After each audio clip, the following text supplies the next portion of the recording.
I've seen this advert for T-shirts. I do it for the hose, right? So it's a T-shirt with Santa Claus on it. But I swear the face on that Santa Claus is Mark Anthony King. So Mark, been glad you're getting some money for your face there, mate. Speaking of which, I owe Mark a bunch of work that I promised him to do about traveling and an interview. It'll probably have to be in the new year because I've got lots of stuff to do now. But yeah, Mark's got really kind of very successful right now. What he's doing is super good. How he's managed to be. I've been meaning to get in touch with him, but haven't had the time. Yeah, he's quite an interesting fellow there. You ever heard him sing? Have you ever heard Mark King sing? Yes, I actually have. Yeah. He can sing. Yeah. That's one thing I can't do. Yeah, he was playing with some members of, I saw him one time playing with some of the members of Honeymoon Suite who happened to be there in the studio. Yeah, he can carry a tune like he's very good. Yeah, and he's got that karaoke thing going. Like that's a lot of fun. I've been meaning to drop in there for the karaoke, but anyway, yeah. All right. Anyway, not to worry. We'll move on to something. We'll move on to something else. So, Ontario is looking at new electric generating sites to meet soaring demand. And actually, it occurs to me that hey, the Liberals, the end of the Liberal, the Ontario Liberal government was because they cancelled a whole load of electricity generating projects. Yes, I know all about that because I was on a political action committee for my union. And having the opinions I have of global warming, you would be surprised that I fought my argument was against closing down the great Nanticoke power station, the coal-driven power station. Because all I could see at that time was it was going to close down in 2015 anyway. That was its life end. It would have been closed down by now. But the Liberals wanted to close it down for green votes way back in 2007. So they couldn't do it. 2009, 2011. So they just kept messing up. They kind of messed up the same way they messed up with that the Big Becky tunnel. How they messed up with its timeline and the expense. It was just one. I mean, it got done, but it was one blunder after another. But the expenses just skyrocketed. Yes, I know. And when I was doing the political action committee, I would point out days in the year where we had all our coal generators still going, and we're buying power from the United States, 3,000 megawatts of power from the United States. We're buying it, and yet we were going to close down generators. So our prices were going to go up and push industry out. Their plans were to close them down before they had anything to replace them. But what they knew and I didn't know is we weren't going to need that much generation at that particular time because industry was leaving Ontario in huge waves. And 300,000 people lost their jobs between 2000 that were like late 90s and 2010. That's something they knew that most of us didn't know. We were looking at the power usage and how possibly can they meet that. Well, they knew that all this power, much of the power was not going to be required because of the heavy industry was leaving, the big consumer of power. Yeah. So they didn't want to advertise that part. They also were very, very they're untruthful. Lots of disinformation. They would have advertisements about how wind and solar was going to replace the coal plants. They never, in any of those commercials or ads or anything like that, they never mentioned the fact that they were having natural gas was the real replacement for those coal burners. They were so dishonest about the whole thing. In fact, one ad, they had to really drop it because it was just a one big lie. It had some little girl, had one little girl tripping through, a field full of daisies kind of thing in a windmill. And Oh, I think I remember that ad. I do think I remember that ad. Saw it a little bit and thought, yeah, what bullshit this was. yeah, and lines underneath it, free power, Yeah, well, if it was free, how come nobody put these up a long time ago, Yeah, it was just a lot of misinformation. It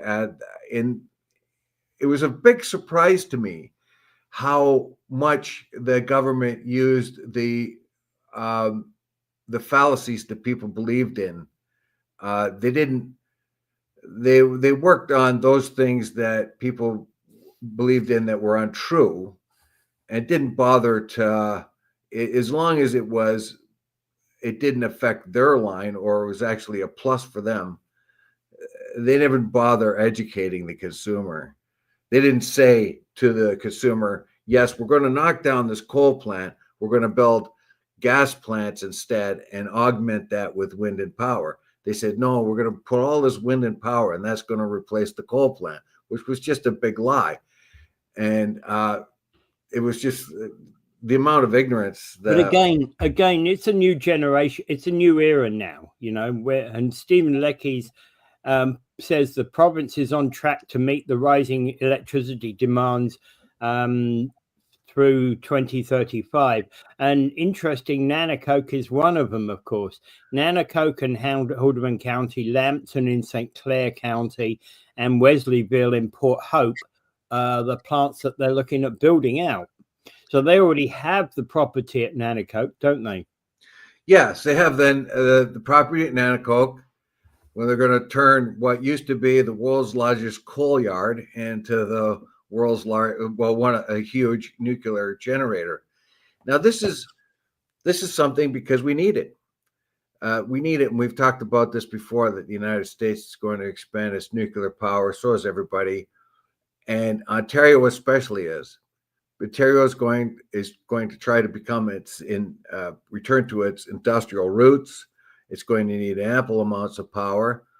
And the only way to make inexpensive power green is, aside from hydro, basically, vast amounts. You need nuke, because you cannot rely upon the renewables at this time. We don't have storage facilities for the power that they can generate on off times. Like the sun, the solar and wind always depend on solar and wind. And unless you have storage facilities for the power they produce at off times, then it really isn't much use to you. You need stable, reliable power. And that comes from fossil fuels, it comes from nukes, and it comes from hydro. So that only leaves us with nukes, basically, because we don't want to use the fossil fuel, and we don't, as we are now, like the natural gas, and we already have exhausted our hydro plants. And coal is, and coal, for what, as we've said, coal is kind of a non-starter, because it's already been deemed, even though we've got a ton of coal, it's already been deemed as not acceptable. And that's a real sad thing, because coal, there's 300 years of reserves of coal. That's just in the eastern part of the United States, 300 years reserve. And the irony here is, of course, that you could probably turn that coal into coke and still use it. You can use it. Yeah, you can use it. Certain kinds of coal you can turn into coke. I think it's that really good that blue coal from the Pennsylvania, the really hard stuff. I think that's the stuff they use in coke. I think that's the reason why the steel plant is where it is. Yeah, they can't use the soft stuff. You're absolutely right. Yeah, the brown coal, which does exist a lot in this area, can't be used for that. Yeah. Yes, so they. In any case, I don't know why they just don't research carbon capture, Because if they had effective, like they're talking about, on one hand, they're talking about the next generation fusion reactors, which will take an enormous amount of money and R&D, and it's good. But if they put that kind of money and effort into finding ways of capturing carbon so that you could use the 300 years worth of coal you have and not make a difference to the planet. They do already have carbon capture where they capture the carbon dioxide. And the problem with that, though, too, even if they do pursue that kind of research, they still have to have some place to put the carbon dioxide, just like they have to find a place to put the spent nuclear fuel. Yeah. Both are dangerous. Yeah. All right. Okay. So, so basically we're back on, and we need three new power generating stations, and that doesn't surprise me in the least anyway, because and it's not just it's not just about the commercial uses, the business use. It's about the growing population that we have now. Yes, and this is the biggest problem. This is planning, and this is what governments should do. You see here, they're planning ahead. They're planning towards 2050 and 2040, long after the Ford government's going to be gone. But it is their duty to do that, to plan ahead, is to make sure that Ontario has a power grid going forward. Okay, Mike says, what did they do when they abolished coal? They included clean energy with dirty energy, burning methane, and screwed cities like ours, where clean energy was cheaper. That's true. Okay, and methane is the worst, worst thing which gets trapped, way worse than CO2.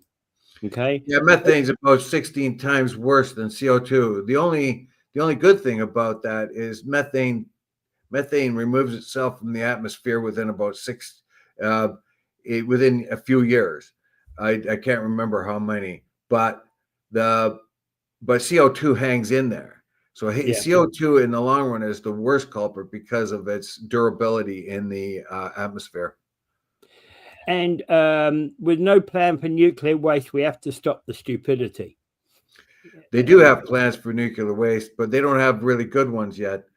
The best idea is to use old mine shafts. Well, in Sweden, that's what they do. In Sweden, they have these really old, deep, spent mine shafts, and that's where they're putting their nuclear waste. But as I said before, we can go nuclear, and if the whole world goes nuclear, we only have a limited supply of uranium. So there has to be another answer after that. Yeah, and nuclear, and I don't know what France does with its spent nuclear fuel, but it's there, and they use their 70% of their power comes from nuclear fuel. Yeah, France is secretive about that. Okay, Mike also adds mercury and lead release PAH is such a health hazard. It's not worth it. Carbon capture is fake. Well, they do have a CO2 carbon capture plant in Florida. They've got a couple of them. They were experimental, and what they do is they do capture carbon dioxide, but then they have to sequester it. They sequester it. I thought the part of the idea about carbon capture was actually to reprocess it. No, it would be lovely if you could take that carbon atom. See, right away, as soon as you burn coal or any kind of fossil fuel, the carbon atoms combine with the oxygen, so you get mostly CO2, but you also get CO, which is carbon monoxide. Yeah, that's why you don't want to be in your garage when you got your car on. So carbon monoxide and carbon dioxide. So if you could strip that carbon molecule or that carbon atom from the oxygen, and then just pile up a bunch of carbon atoms and reignite them over and over again, that would be ideal. But they can't do that. So what they have to do is they have to capture the gas, the lion's share of it, which is CO2, and then pump it into the ground. That's what they have been doing in other places. Yeah. So you take carbon dioxide and you pump it into the ground. The problem is you have to pump it into it deep. As you may have recalled, remember the lake in Cameroon? There was over 1,000 people killed in a lake in Cameroon because rotting vegetation at the bottom of the lake was trapped, and the lake burped one big CO2 bubble, and it killed everybody that was by there because it was you can't breathe it. So and of course that was an entirely natural occurrence, wasn't it? that was a natural occurrence. Yeah. When we talk about nothing we could have done anything about, and in the speculation over things like that being part of what we get with down ships in places like the Bermuda Triangle. Yeah, well, I don't think Bermuda Triangle has anything to do with carbon, but anyway, though, so what you want here is to sequester the CO2. So let's say you got a coal burner or a natural gas burner or oil burner. What is a possibility, and what has been proven possible but still expensive is to take the CO2 that comes off of the emissions, take that CO2 and then shove it underground and trap it deep under the ground and pump it down there and compress it weight deep underground. There, that way, that makes the coal burning much less problematic. However, what they said about the other elements that Mike said that were going into the atmosphere from coal is still a problem. Right. Well, Mike's also continues and said, what you must do is find out what byproducts are from the procedure, then locate another facility that needs that byproduct, and so on until there's nothing left. Another option is they have tried to think of ways of neutralizing nuclear waste. That's still a possibility, but it's still in their future. There could be ways of neutralizing nuclear waste. But on the other hand, nuclear waste can be used for a number of different things before it actually dies off. So you take the rods, you fill the nuclear rods in the generating station with uranium. You generate the power, then you take the rods out and let them cool for a while, and then you can reintroduce them and still get about 60% of the power out of them. So you can use them twice. And then after that, you can take that nuclear waste and use it to warm water or to provide heat for basically an apartment building or something like that, because there's still a lot of heat generation coming off it. Not enough to drive a generator, though. There's a lot of offshoots. Like there's the slowpoke generators, the smaller nuclear reactors. There's lots of debate going on. The whole point is that one of the things that has been said about some of this nuclear waste, and one of the imaginative ideas is, as you said, it's enough to heat water for a whole neighborhood without being enough to produce power. All right. So, but that ability to heat water safely, because it wouldn't pass on, it wouldn't pass on the radiation into that water supply that it's heating, but it would be enough to actually heat water for a neighborhood. Yeah, it could. There's all kinds of ways of using it. The problem, of course, is that nuclear waste is poisonous. Yeah, brutally poisonous. So it has to be done with the ultimate of care. But gasoline is very dangerous. But we find ways of using gasoline. We put it it's highly explosive, and yet we were able to contain gasoline. So I think we should be able to find ways in which to contain nuclear waste so that we can feel secure. Well, and the other one that's been speculated about that is actually putting them into cell phone batteries. You know, making nuclear waste available as a cell phone, provide as a battery, within protections, of course, to make Well, I them don't a think cell they'll phone use battery. too much of it up. Well, it would keep your cell phone charged for for the life of the cell phone. Yeah, but your head will glow green at nighttime, and your wife won't be able to sleep. There are. I remember years ago, back in the '90s, I was talking to a fella. He was actually an airline pilot that got into slowpoke nuclear reactors and other type of nuclear use of nuclear waste and how to use it.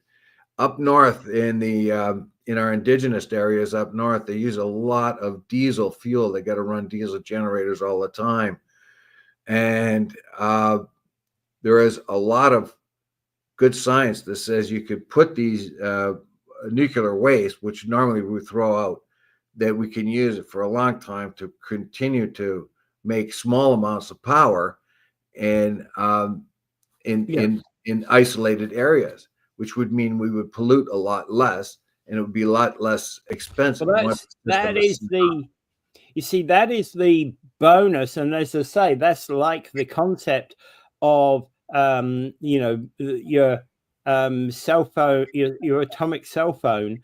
The atomic energy actually, whilst it might not be enough for a power generator, it could be enough for other uses. Yeah, there's all kinds of different uses, but the radiation is a big problem. We have to say that with anything nuclear, radiation is a big problem. Yeah, we've got enormous amounts of power, but you see what capability of nuclear power can be. You can run a nuclear submarine. You could keep that thing underwater for a year, even more, because you can just keep regenerating. You could keep a nuclear sub underwater for 15 years. You see what I mean? And you could run. You can have boundless energies for your big aircraft carriers. They're also talking about having nuclear generators in regular cargo ships, which would, as we've talked about on this show, the cargo ships crossing the all the oceans of the world are a major contributor to CO2 into the atmosphere. If you could convert a lot of these huge tanker ships into nuclear driven, you would save a lot of money. It's kind of ironic. You save a lot of pollution as well. Yeah, and the other thing, of course, has been talked about huge cargo ships that are run on wind. Well, they aren't really run on wind; they're assisted by wind. But they have these long cylinder type sails that make a pressure differential. They don't work in the conventional way of a sail. But I just kind of thought of this irony. You would have a gigantic oil tanker ship driven by nuclear engine to save on carbon. Yeah. All right. Okay. So moving along, Niagara Falls capital budget is focused upon maintaining assets and managing growth. And essentially what they're talking about here is maintaining essentially the maintaining 94% is focused on maintaining assets and growth and managing growth for the future. Yeah. So we've John Paul K. Lemire this was part of Tuesday's budget, by the way.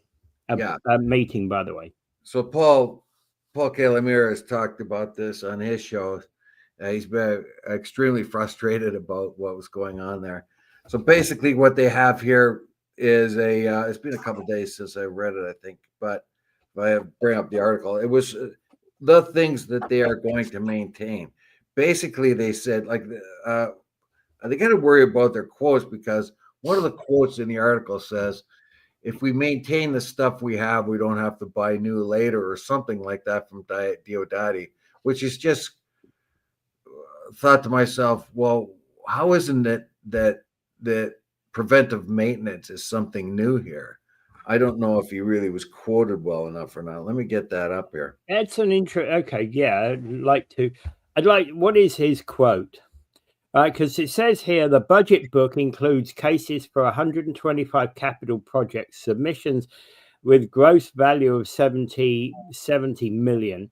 Staff reviewed and prioritized the projects based on current staffing capacity and the financial capacity, resulting in 97 projects with a gross total of 50.29 million being proposed for funding in 2025. Yeah, this is called a status quo budget. Yeah. Basically, just keeping everything even keel at the present time. Well, you do have to spend on maintenance. You do have to maintain your existing assets. That's for sure. It says it's mostly investing into keeping our assets in a state of good repair, roads, vehicles, pipes, and then there are some investments for the McBain Center because it's getting its 20-year mark. So, of course, you have to fix things up, modernize things. During the meeting, Finance Director Tiffany Clark said the budget was kept at base level funding from last year. So nothing really extraordinary, nothing that's going to increase spending. We assume that no increase in funding. So they're maintaining this baseline level because they don't expect too much in the way of new funding. I don't know. Here's what it includes. The budget includes $19.3 million for road reconstruction. You always have to have that. Yeah. And other related road programs. $3.5 million on refresh of McBain. $3.2 million to replace a fleet. That really does need to happen. I know that. $3 million on facility repairs. $2 million on parks. $1.2 million to replace a Rescue 3 fire truck, and $1.2 million on zoning bylaw plans, programs, and software. So there you have it. Yeah. Okay, so Mike's basically saying it sounds like creative accounting, which never works. I don't know. During the meeting, though, Lori Lococo had some misgivings about it. She said that, oh, darn it, my article just went flying off me. I was just looking at it. God, somewhere in here about Lori Lococo's misgivings about some of the spending that, particularly on parks and trails, I believe, that she felt that should be deferred. And you see, the thing is, it's an easy target to actually defer something like parks and trails, unless you have known. If you've got known problems on existing parks and existing trails, yeah, sure, you've got to repair the holes in those trails. But if you're talking about building new trails, then building new trails is something that we can defer. Well, here it is. While councilors Mike Strange and Ruth and Newestag called the budget reasonable, and Mona Tell described it as a very strong and healthy, Lori Lococo said it was not sustainable. So of all those people those four people there, who are you more likely to zero in on somebody who has really looked this thing over? And that would be Lori Lococo. When somebody says it looks, why did she say it's not? Why does she say here it is here? I'll let you know. Yeah. Instead of adding new projects, this is what she said. Instead of adding new projects, we should be maintaining current assets. She said, voicing concerns about the future phases of an NS&T rail trail and wedding-related improvements at City Hall. She unsuccessfully proposed the amendments to have both been deferred.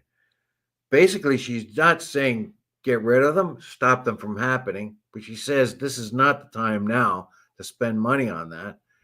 She says the budget is not sustainable. Even as a status quo budget, it is probably going to hurt our bottom line, would add debt to the city. Perhaps that's what she's referring to. Do you know how much, if we applied the changes, does it say how much we would save from that 50.3 million? How much, you know, Here it says here, I'll just carry on with the article. It says, Yeah. Councilors and staff noted the next phase of the trail will be funded mostly by development charges, $54,000, with $6,000 coming from operating transfers. Clark said the development charge revenue can only be spent on specific projects that appear in the city's development charges. Councilors and staff also noted parks and trails are among the top areas in the public participatory budgeting exercises that residents wanted to see the city focus on. So here you have Lori Lococo that wanted the citizens to participate. The citizens were given a limited list based on what the city would allow them. So there was no kind of write-ins. And one of the highest was parks and trails and things like that. You can imagine everybody likes that idea. Now, Lori Lococo herself, not against all these. She's just saying the cost of these should be deferred because we can't afford it now. But she gets roundly put down because it was her idea to ask the residents of Niagara Falls what they wanted, and they wanted these parks and trails. But all she's saying is defer them to a better time when we can afford them more. Yeah, exactly. And she's right. But again, we need participatory budgeting on a wider range of things than what the options they gave us. Maybe so, but they're doing with what. Unfortunately, she's taking the heat for having the idea. So here's a person that has an idea.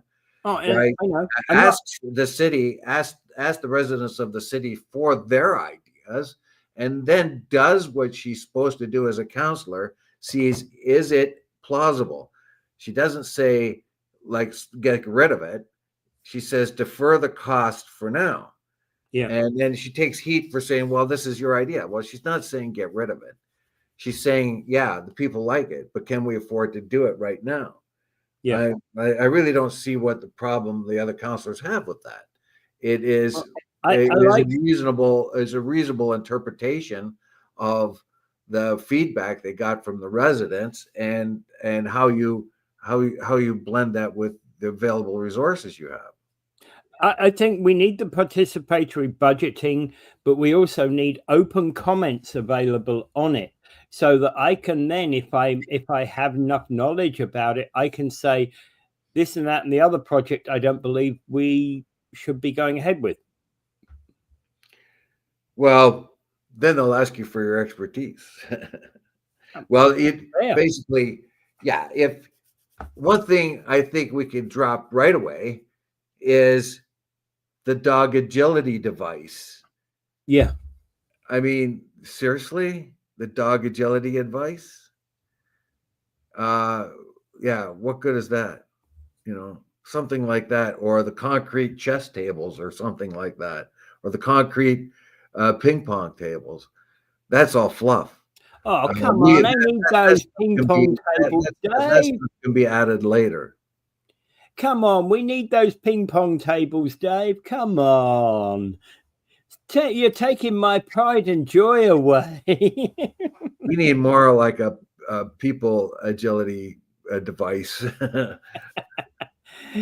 Okay. Yeah. But seriously, okay, so I think everybody kind of just misses the point. They're saying stuff about, well, Lori, this was your idea. Now you don't want this idea. I really don't get it. No, that's not what she's saying, though. Right? No, but that's what the other counselors are going to look like she's saying. Right. So Mike is basically saying must look at all the costs and cut what is not necessary right now, even if it sucks. Yeah, that dog agility thing is an absolute must. No, that sucks. Yeah. Okay. So in the Niagara region, we're still short 106 family doctors. And do you know what they're going to be doing about it? They're sending recruitment specialist Jill Croteau to UK and Ireland to get to recruit some doctors from there. Well, she's already been there, and I know a young lady. Well, she's not young now, but when I was in Ireland and I had to go to the emergency all night long, and the doctor I ended up seeing was from Niagara Falls. I think I told you that story Yeah, here. you did. So we could bring her back. So what happens is Canadians go other places to get their medical degrees, and the young lady that treated me when I was in Ireland at Cork University Hospital grew up right here on O'Neill Street.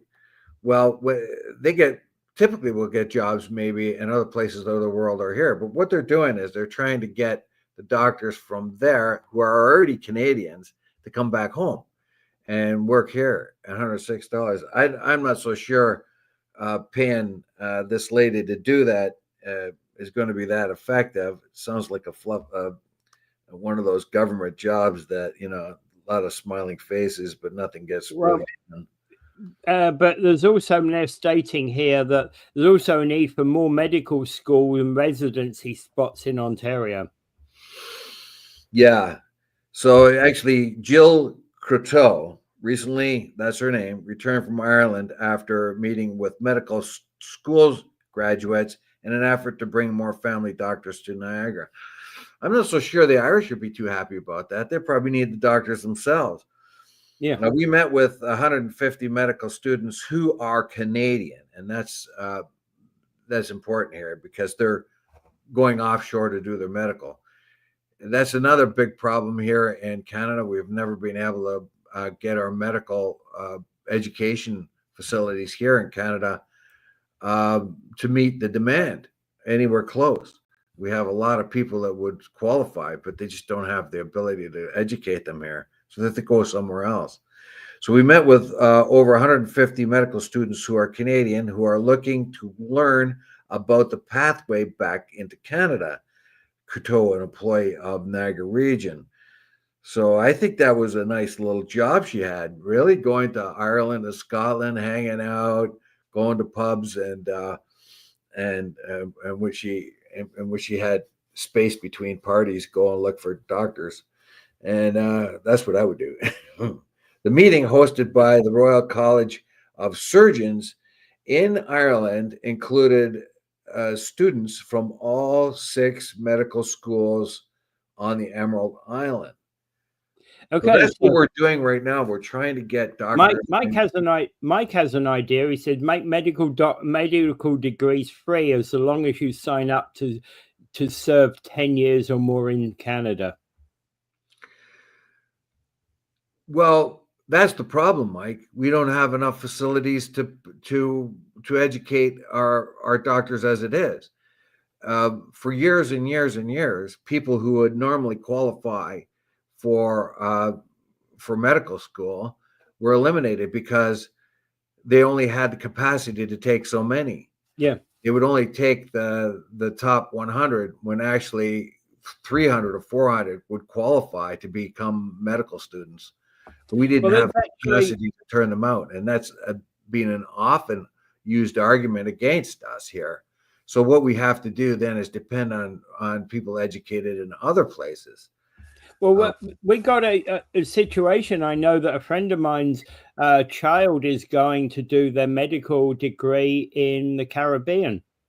That's very common, and that's not even when I was down in the Caribbean a couple times, it was Canadian and American students down there trying to get their medical degrees because they couldn't get entrance into the schools up here. And the reason why they couldn't get entrance into the schools up here is because the schools up here are not big enough to take on a whole lot of people, so they only take the very top group or the ones that have the most money to get in and more influence.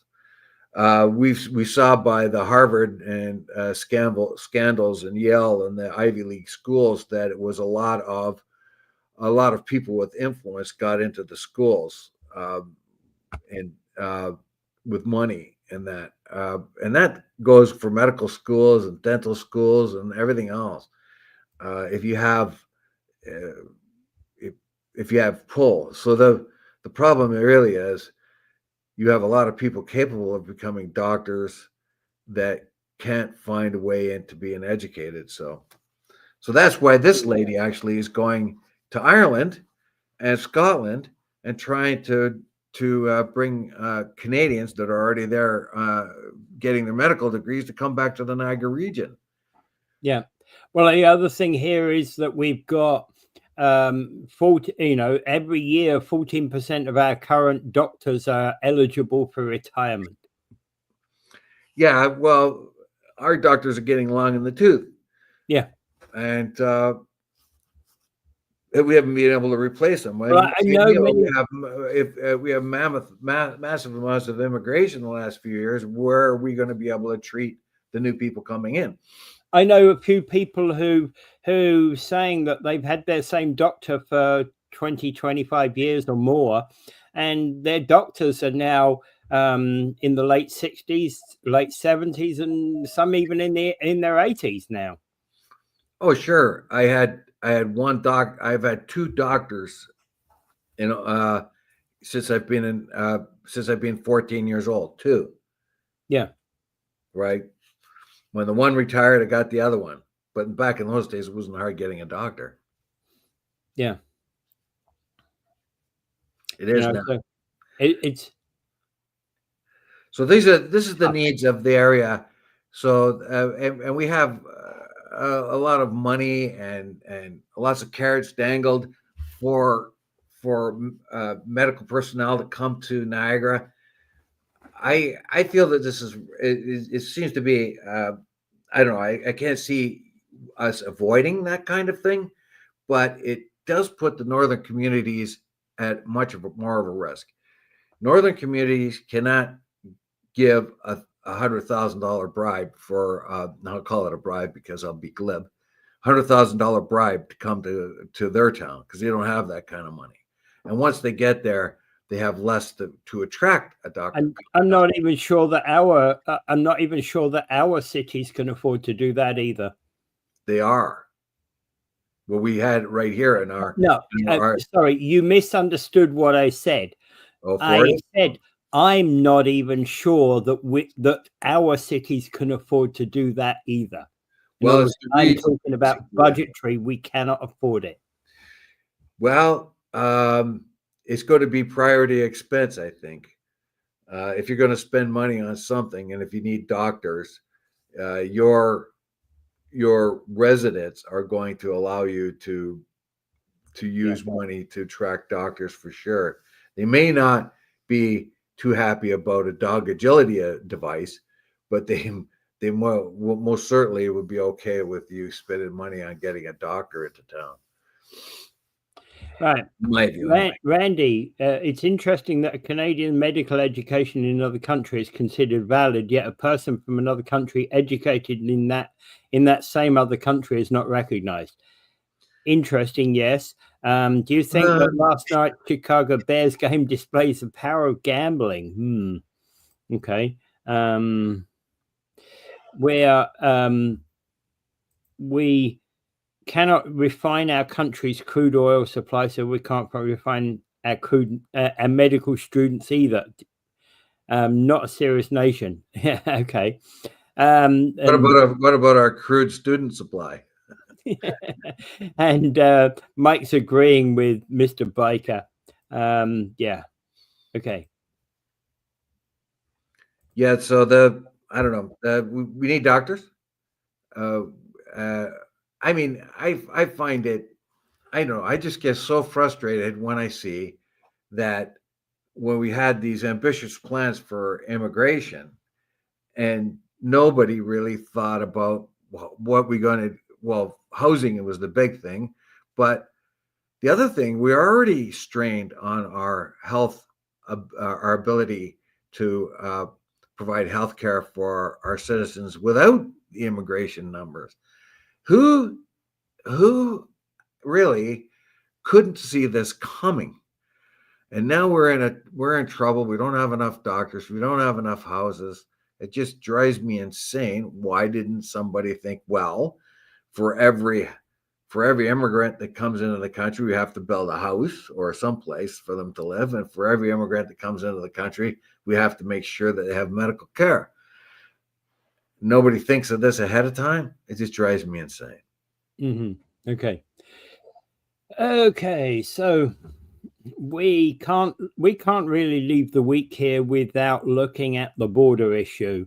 Canada's to boost border security amongst Trump tariff threats. Yes.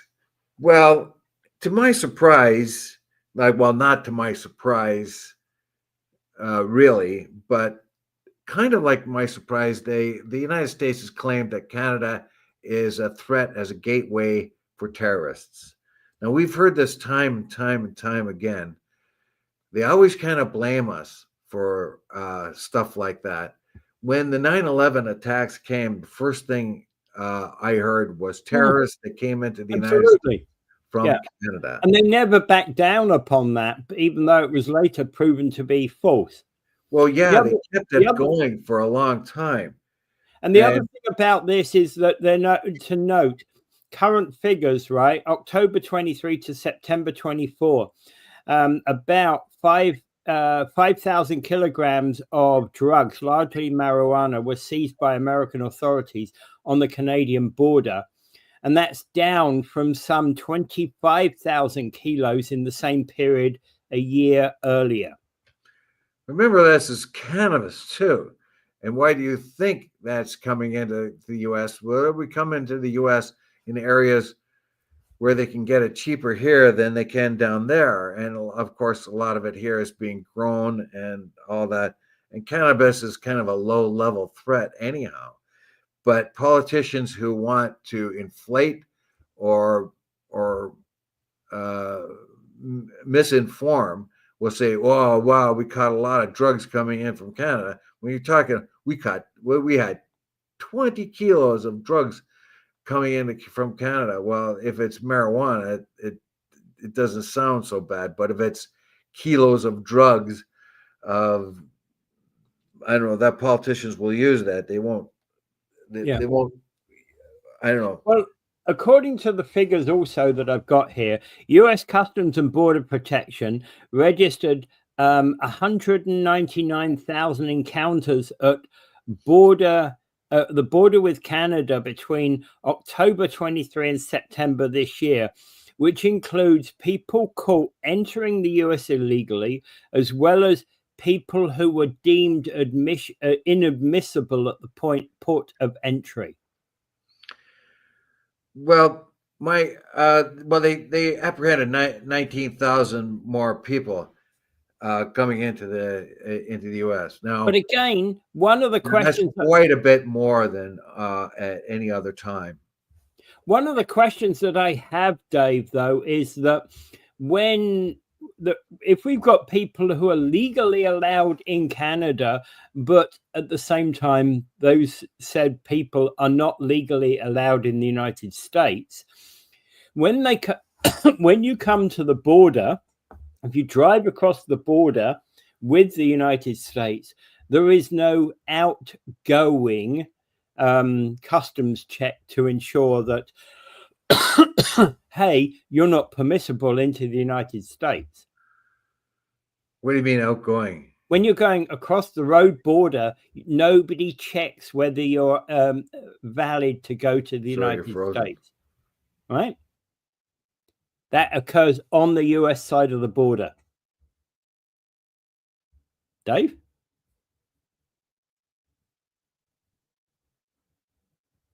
Dave? I think we've lost Dave here for a moment. Yeah, what I was meaning that basically as we move across, if you drive across to the US, there's actually the only point in which you can actually determine whether somebody is valid to the US is actually on the US border control. Well, yeah, but I think probably, yeah, but they're going to catch them. Yeah. So that's not a problem. That's not an issue at all. It's the places in which they're sneaking across other places or being smuggled across. That's the biggest problem. And one of the big problems, of course, and here it is again, over and over and over. What do you think? Now, Canada decided it was going to make it a lot easier for Mexicans to come to Canada on a visitor's visa, tourist visa. What do you think is going to happen? Like, why didn't anyone in the Canadian immigration ever think that the Mexicans, therefore, will then try to enter the United States? The same ones that have tried to come through the border the other way from Mexico. Whose remarkably dumb idea was that? Yep. Now we're in trouble because of it. The United States is irritated because of all these Mexicans who come into Canada without having to get a visa and then trying to get across the border. That's inflated the number of people that have tried to enter the border and irritated the United States because of it. Also, we had a backlog of visas, visitor visas, and so we reduced the requirements for them, and massive amounts of people came into Canada, then claim refugee status, or then try to get into the United States. So yeah, the United States has some real issues with Canada and how it runs its show. Like, they dropped the requirements for students, they dropped the requirements, reduced the requirements, and brought in Mexicans or others without not requiring visas. What do you think was going to happen? I think when they dropped the visa requirement for Mexicans, everybody said the same thing. Well, now lots of them are going to try to sneak into the United States. Well, of course, or become refugee status. And the government's going, I didn't know that. Like, seriously. Well, okay, so Mike is saying, amongst other things, please build a wall. Please build a wall. Yeah. Okay, so Randy is basically saying US and Canada share the longest unregulated border between any two countries in the world. It's the responsibility of both, and I'm going to repeat that, both, to provide that each of those two countries is secured from entry from elsewhere. So where or why all of the excitement, Trump is saying Canada in itself is insecure. Yeah, and we can't forget about Steinbaum in Mexico has changed her tune a bit from yesterday. Has changed her tune a bit yesterday. She's had a talk with Trump, and she's much more relaxed now, I guess, and she's sort of going to help remove the amount of pressure that's coming on the U.S. border from Mexico. So I don't know what kind of carrot that Trump has offered her, but she seems to be very much more compliant now. I think basically the idea of tariffs as a stick to have us comply with border, you know what? With our reputation of being so lax and dumb and in our inability to doing dumb stuff like, here, Mexico, come on into Canada without a visa. Well, that is a bit dumb. That is dumb for sure. Given that the Mexican challenge across the southern border, yeah. And what's even dumber is they had a backlog of visas they couldn't deal with because they had this huge backlog of student and tourist visas coming from areas.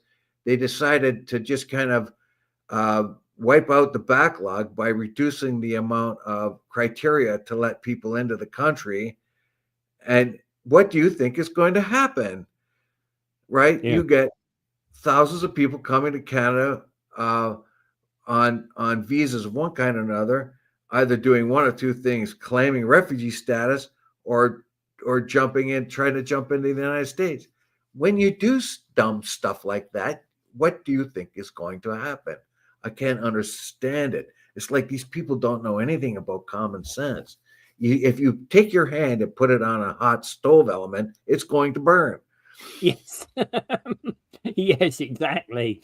And okay, so Ottawa has now reimposed the visa measures, which they opened up a while back. So, but only part of them. Yeah. And that's what they can't admit of doing anything wrong, so they have to willy-nilly do a little bit here, a little bit there to make it look as if, well, we weren't completely wrong. We were only a little bit wrong.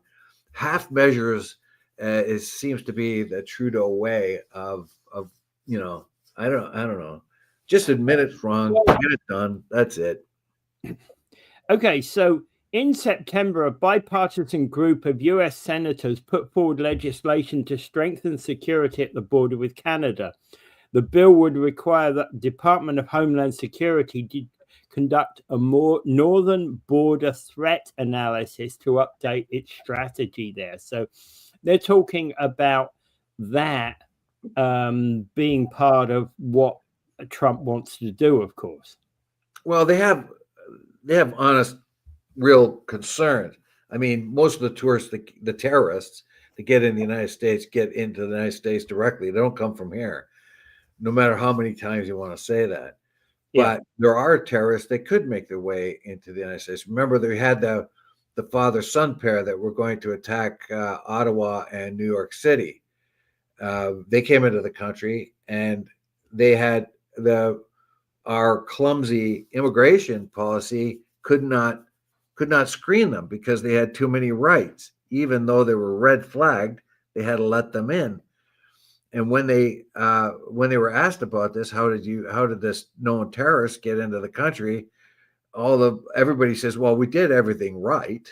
We did everything that we could do according to the law. In other words, they were sort of hand-tied by the system. The system didn't work. I mean, really, that's the excuse. Well, we did everything that we could do, and you still got in, and yet you knew they were red flagged as a possible terrorist. Yeah. But and again, we did everything we could do. No, you didn't. That just tells me that the system isn't working. The system isn't correct, because if you have a terrorist, you should be able to arrest them or do something. You should be able to stop them. Yeah, you red flag them and evict them, chuck them out, don't you? And meanwhile, him and his son were planning attacks.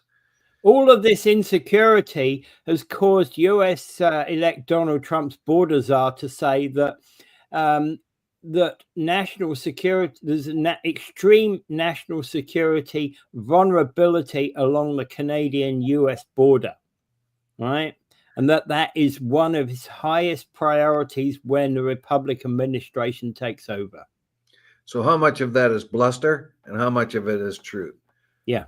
How much of it is tariffs, basically, and warnings and tariffs of that kind? I don't know. I kind of, in a sense, I kind of almost approve, like, our whole immigration system and everything is being so lax and non-functioning, and the government's didn't want to spend any money on it until they get threatened by somebody else, and then they hop to it. Yeah, like I see our government, like the immigration problems we've had and everything. They're kind of slow and ponderous and unwilling to admit the errors, and when they do, there's long explanations. But somebody south of the border says, if you don't fix it, I'm going to hit you with a stick. Oh, okay. And they jump to it. Yeah. And the 1 million people a year that we've been inviting in not only is problematic, not only because we don't have the homes, etc., to put them in, but there's but I think that they are too lax on how they're bringing them in, and many people are unknowingly utilizing Canada as a method to get into the United States. Yeah. And well, they always have the fallback. They could stay in Canada, but usually the whole thing is to get into the U.S. And if they fail in the U.S., they come back to Canada. So we really are letting this thing. So we bring in people, professionals and stuff. They come into the Canada, and for 5 up to 7 years, there's a huge amount of people legally going into the United States from Canada. So let's say you get an engineer or something like that that comes from, let's say, India or China or something like that. They stay in Canada for 6 or 7 years and then bail to the United States because the opportunities are better. But if they fail there, they can come back to Canada. So this back and forth thing we're allowing is just insane. So I think, basically speaking, the United States has an allure. Whether you are a legal immigrant in the United States from Canada, if you came from India, then Canada, you're an engineer and you find opportunities in the States more to your liking, that's going to happen. We're going to lose a lot of brain. Like we do brain drain from other countries to here, but the United States is doing the brain drain from us to them. So essentially what you're getting is people coming from other countries to Canada as a partway measure before they go to the US. Yeah, and I'm not so sure that they intend that right off the bat, but I don't know. The United States has this allure that I don't know. People just like being American. Yeah. And that's about what we're going to have to leave it there, I think, for today. Yes. And I think that the shakeup, like, I mean, the big bad bully is demanding this and that. But I kind of welcome the shakeup that, like, we're very sort of alarmed and running around and improving. We have already improved our border just because, and announced it vehemently. We've improved our border security huge just because Trump got in. Well, what was wrong with improving it before he got in? It was a needed improvement that had to happen, but because Trump says, I'm going to dump a tariff on you, we can't get it done ourselves. But if he shakes a stick at us, we'll do it. I just really feel embarrassed about that. Okay, one more thing to point out is that the HST bill is looking at going through today, but there's nothing in that bill about the checks because they couldn't agree upon the wording. So in order to get the NDP and bloc vote, they got the HST bill through. Yeah. Or expected. Not about the $250. I wasn't going to get it anyway. Neither were you, Karen. And I don't think I was either. Hey. Okay, so and Mike's saying we need to pull out of free trade and refine our own oil, refine our own natural resources. Easily said than done. We are shifting more and more to a global economy rather than a isolate economy. I'm not so sure we could reverse past that quickly, but yeah, I've said that same thing many times myself throughout time. We need to be able to provide for ourselves first. Well, we should provide trade afterwards. Yeah, we should always provide. Any nation that is actually exporting goods should be providing for itself first before it exports. Yeah, and that comes on all different things. We talked about that agriculturally. We have a limited amount of ability to grow our own food because of our climate and where we are, and that you want to be self-sustaining food wise first of all. But again, we still power wise. We still trade food across the border because we want certain things that the US to have on food wise and vice versa. That's right. We want a full crop of McDonald's hamburgers come right over here. But yeah, I see what you mean. Yeah, we kind of have avocados, oranges, all that kind of thing. But definitely, when you look at do we have food security? If an emergency, does the Canadian